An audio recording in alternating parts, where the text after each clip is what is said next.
The first thing I want to get into a little bit about a discussion about the driver's license and utilizing Article 3 courts to sue.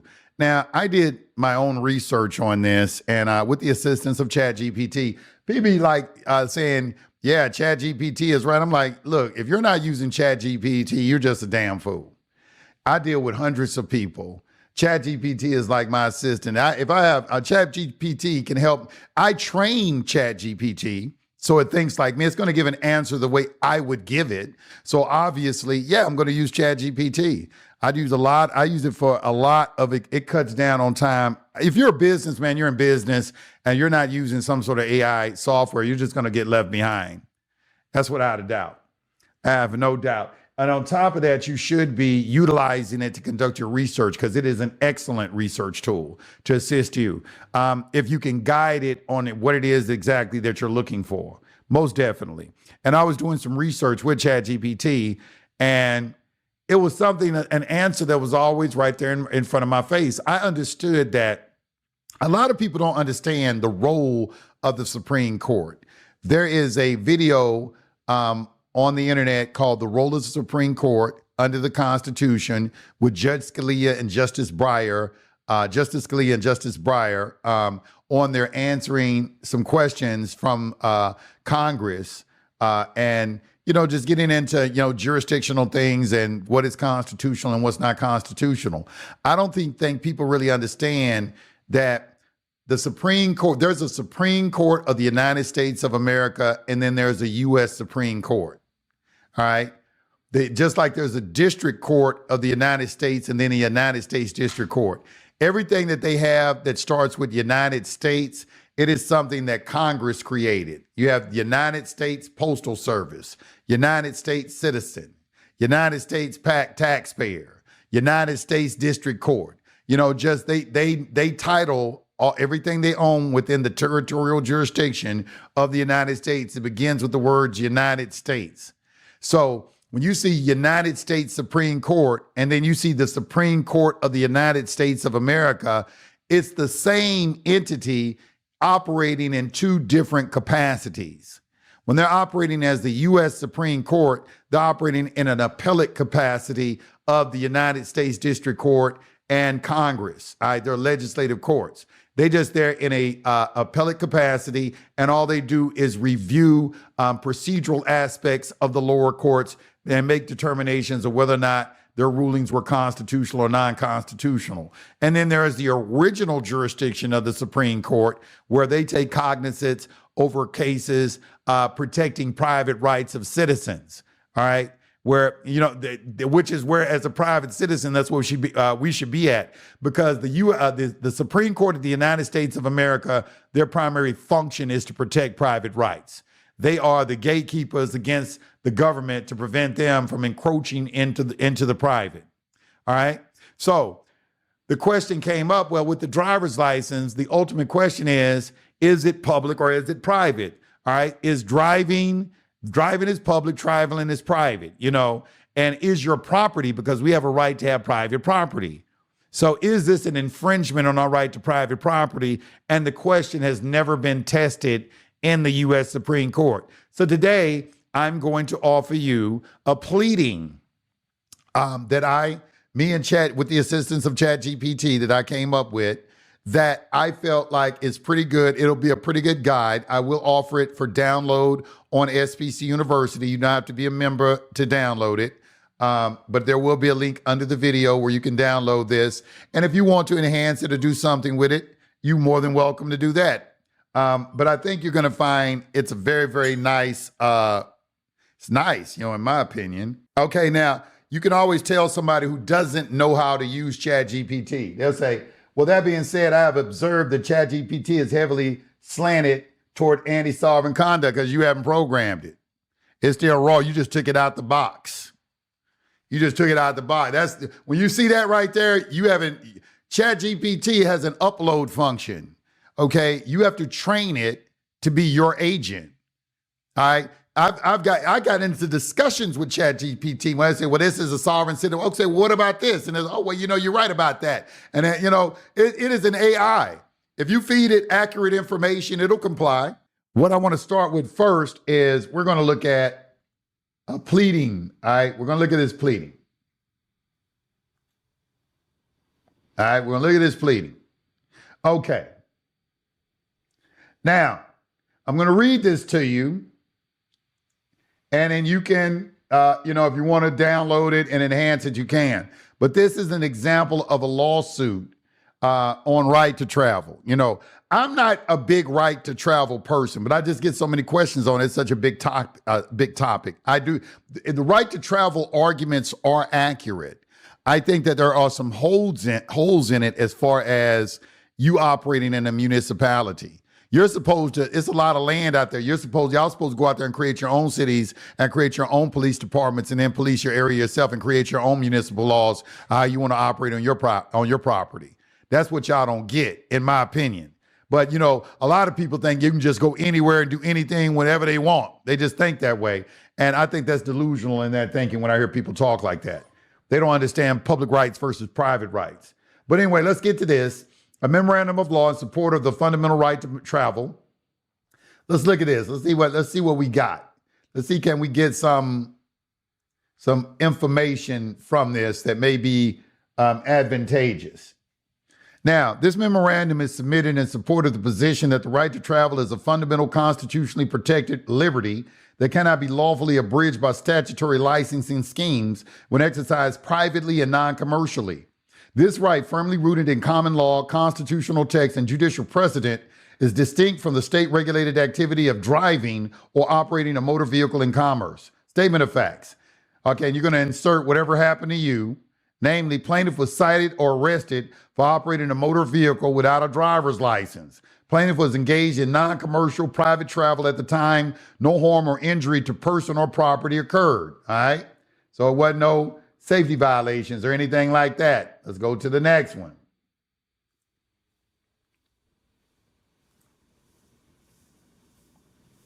All right. Issue presented. Whether the state may lawfully require a private citizen engaged in non-commercial travel to obtain a driver's license.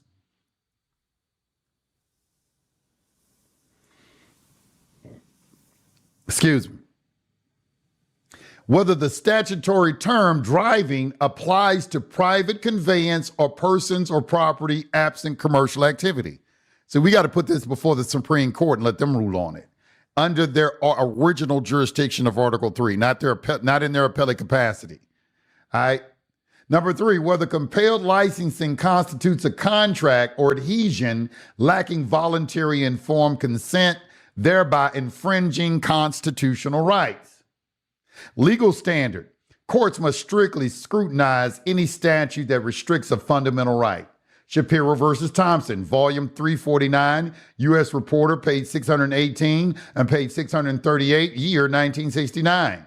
The burden rests on the state to demonstrate that such restrictions are narrowly tailored to serve a compelling government interest and that no less restrictive means exist. Now, the U.S. Supreme Court is always using what is called a compelling government interest test. Sometimes it's called a compelling public interest test. It means the same thing.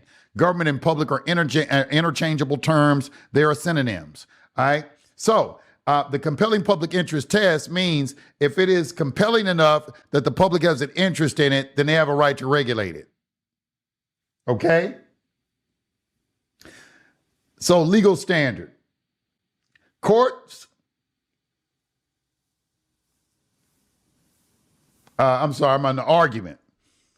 A, the right to travel is a fundamental constitutional liberty. Now, I'm always taking a pause when I see this word liberty, because there's a difference in liberty and freedom. But I can understand you utilizing a 6,000-pound vehicle. I do think there should be some sort of regulation or something behind that activity. It's just, I think, but I'll tell you the extent of it that I feel. But their number one concern is public safety. And they have a delegation of authority from the Constitution of the United States of America, and you have to honor and respect that. You can't go around walking thinking you can do any damn thing you want to do. If you are one of those type of individuals, you are a threat. you warn with the Constitution, as well as the fact as that you are, like you are what is the word they use? You are some sort of terrorist.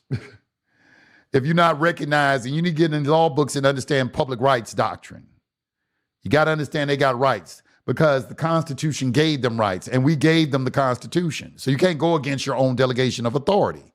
They have authority. We gave it to them, but it's narrowly defined. One of the principles of the Constitution is limited government.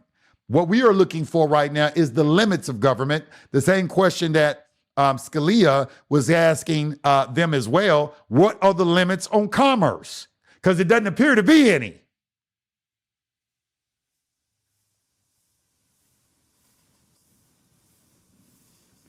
So, issue presented, whether the state may lawfully require a private citizen engaged in non-commercial travel to obtain a driver's license. 2, whether the statutory term driving applies to the private conveyance of person or property absent commercial activity. 3, whether compelling license constitutes a contract of adhesion lacking voluntary informed consent, thereby infringing constitutional rights. Legal standard. Courts must strictly scrutinize any statute that restricts a fundamental right. Shapiro versus Thompson. I already read that. The burden rests on the state to demonstrate that such restrictions are narrowly tailored to serve a compelling government interest and that no less restrictive means exist. Argument. The right to travel is a fundamental constitutional liberty. Number 1, constitutional provisions. Article 4, subsection 2, clause 1. The citizens, with a capital C, of each state, with a capital S, shall be entitled to all privileges and immunities of citizens in the several states. All right. 5th and 14th Amendment protects liberty from deprivation without due process of law. Retains rights not expressly enumerated, including the natural right of locomotion, judicial recognition. Now we have some pretty good, and this is where you may want to put it in your chat GPT and see if you can come up with some controlling case law. Why I call it controlling? Because the courts have to stay consistent in their rulings. That's why you want to use case law. What you're showing them is, look, you've already ruled this way once. You can't go away against what you've already ruled on. That's why you only use case law that is in your jurisdiction. Stop pulling case law out of your ass from all over the place. Now, federal case law, federal common law, yeah, if you're in a federal court, you can use all of that. They said the movie Deja Vu with Denzel Washington was about the government secret program on time travel and alternate event. Ultimately, they have the technology, and how they inform you is through the movies. They have to tell you, so they have chosen to tell you through movies. No such thing as science fiction. Science and fiction is an oxymoron, like the word sovereign citizen. All right, so judicial recognition, Kent versus Duels. Volume 357, U.S. Reporter, page 116 and 125, year 1958. The right to travel is part of the liberty of which a citizen cannot be deprived without due process of law. Because anything with a capital S is a particular person, place, or thing, and anything you don't understand grammar, man. Come on, man. Go and study what a noun is, a common noun and a proper noun, dude.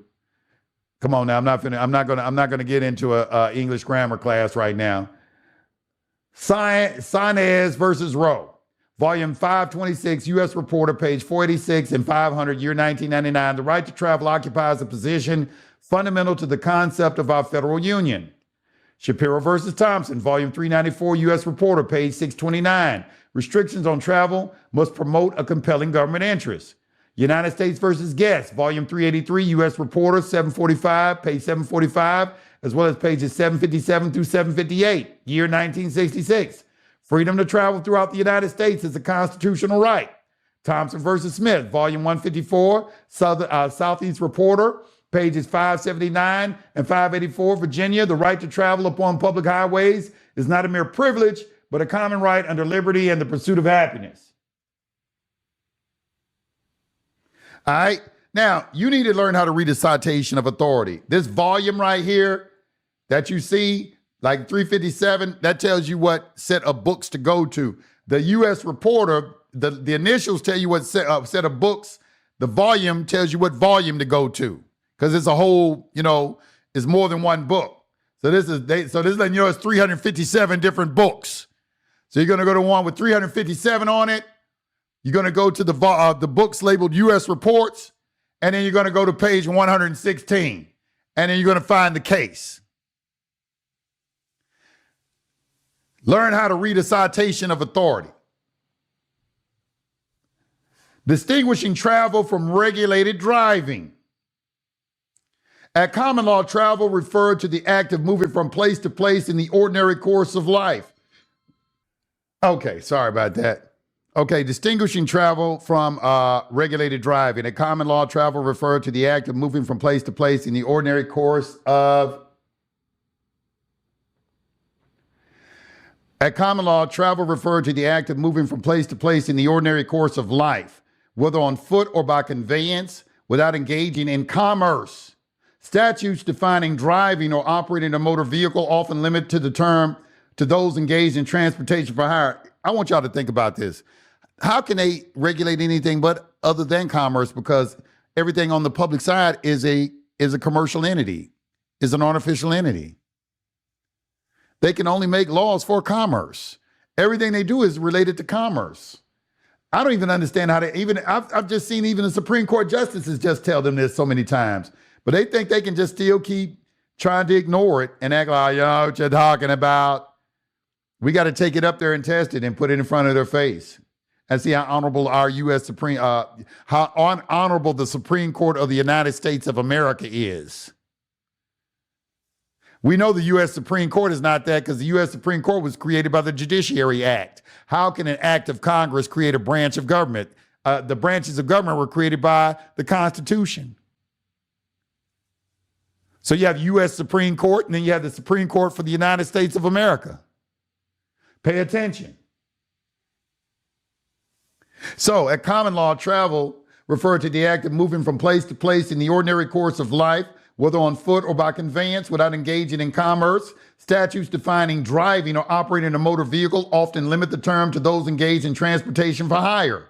When a private citizen accepts a driver's license, courts presume consent to the state's jurisdiction over the license activity, effectively transforming private travel into a regulated commercial activity. See Miller versus Reed, volume 176, Federal Reporter, third volume, page 1202 and page 1205, Ninth Circuit, year 1999. Noting that may regulate driving as an activity. Is that right? Yeah. May regulate driving as an activity, but acknowledging the broader constitutional right to travel. The contractual nature of licensing schemes, because it's a contract we're in when you get that driver's license. According to the principles outlined in Mercier's Invisible Contracts, a driver's license constitutes an adhesion contract. The licensee applies voluntarily, but without full disclosure of the legal consequences, including, number one, submission to state regulatory jurisdiction. Number two, waiver of certain common law travel rights. Number three, agreement to abide by traffic codes not applicable to unlicensed private travelers. Private contracts may lawfully supersede constitutional protections in matters governed by the contract. Baltimore versus Ohio Railroad Company versus Voight, volume 176, U.S. Reporter, page 498, year 1900. And y'all see that?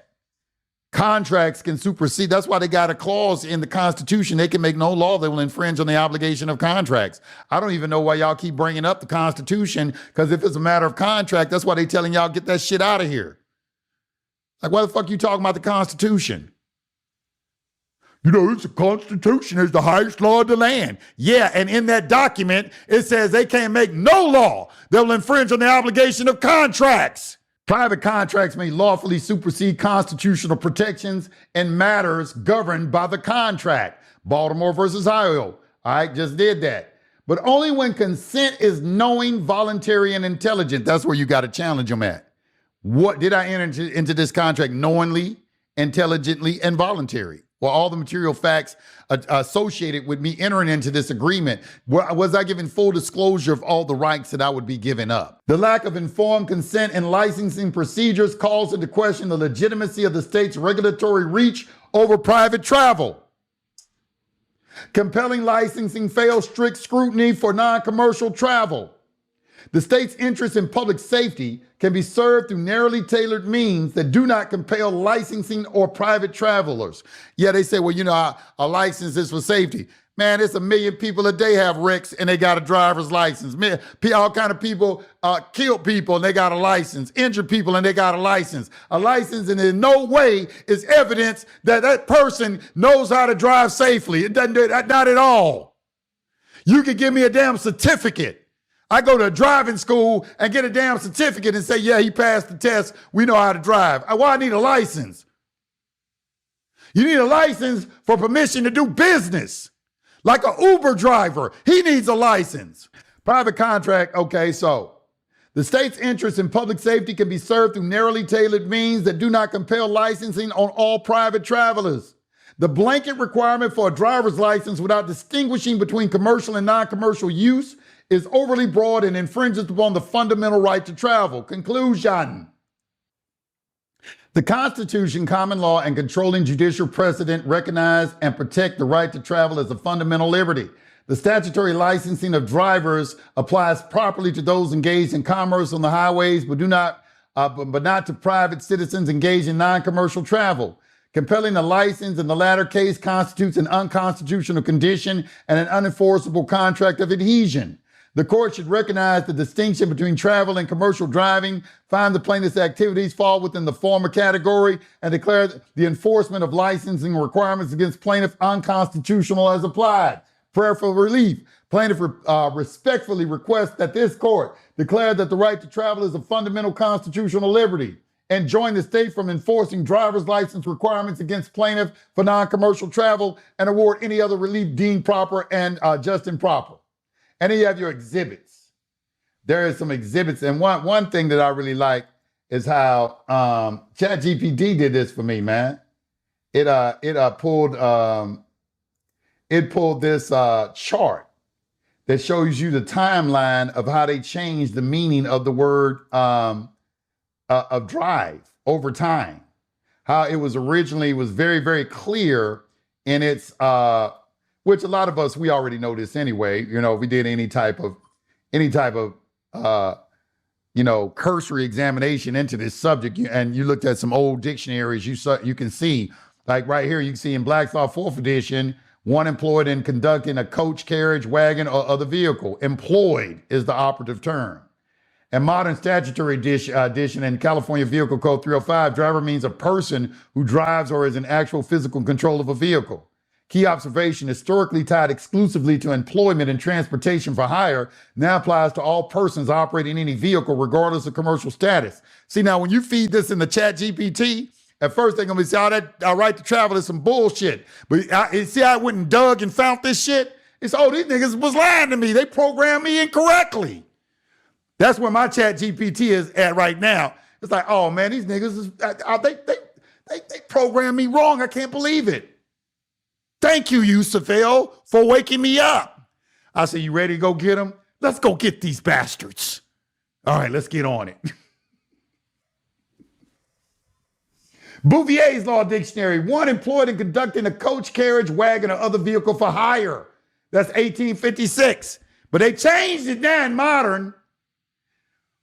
But historically, the definition was somebody employed, hired, or something. What is a traveler? Black's Law Edition, 4th edition, one who passes from place to place, whether for pleasure, instruction, business, or help. Crandall versus Nevada, volume 73, U.S. Reporter. I don't know what that sixth wall is. Look it up.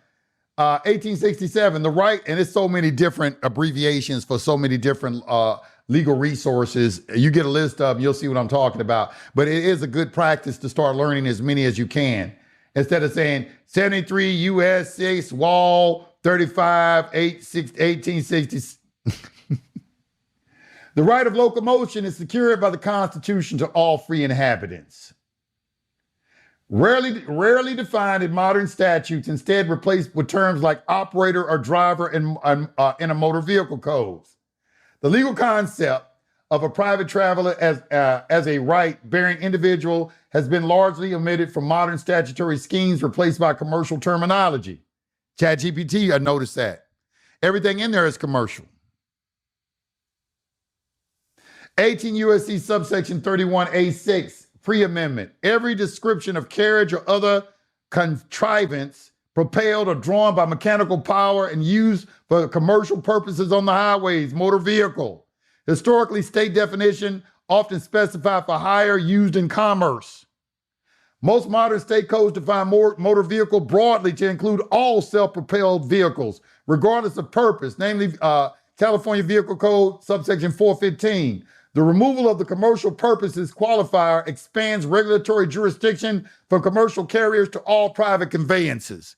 This is an exhibit in your pleading that you're going to have to show the judge, to bring this to their attention. Like, look, judge. Now, I don't know what this is right here. ChatGPT did this too. Let me see what this was. Memorandum of law. The memorandum of law asserts the fundamental constitutionally protected right to travel, distinguishing it from state-regulated activity of driving or operating a motor vehicle in commerce. It includes historical and modern definitions, case law, and constitutional citations with side-by-side appendix and timeline charts showing the legislative shift from commercial-only regulation to universal roadway regulation. Man, this thing, let me tell you something, this ChatGPT is, they're going to have to do some, you know, there's two sides to everything. They release something, it's a double-edged sword. It's good for them, but it's also good for us. All right, it's good for us.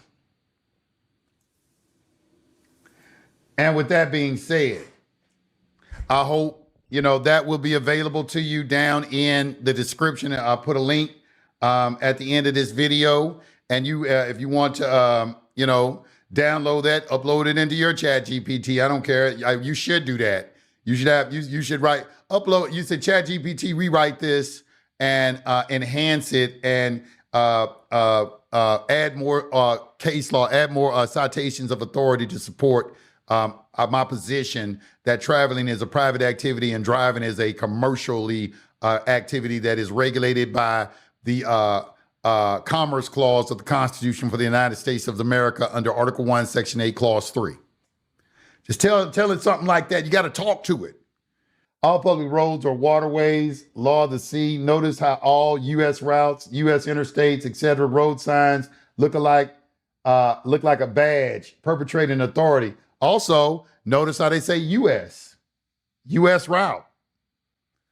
Remember I told you, they name everything. It starts with United States. It's their property. They let you know this is our property.